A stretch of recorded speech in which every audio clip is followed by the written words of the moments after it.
తిట్టినా నీ నోటి వెంట నా పేరొచ్చిందని సంబరపడతా,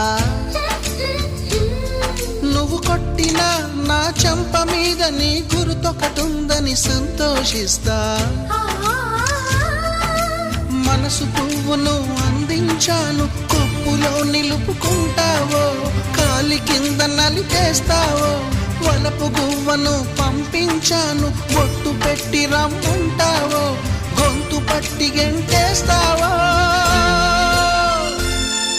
ఏం చేసినా ఎవరాపినా చేసేది చేస్తుంటా, నువ్వు చూడు చూడకపో.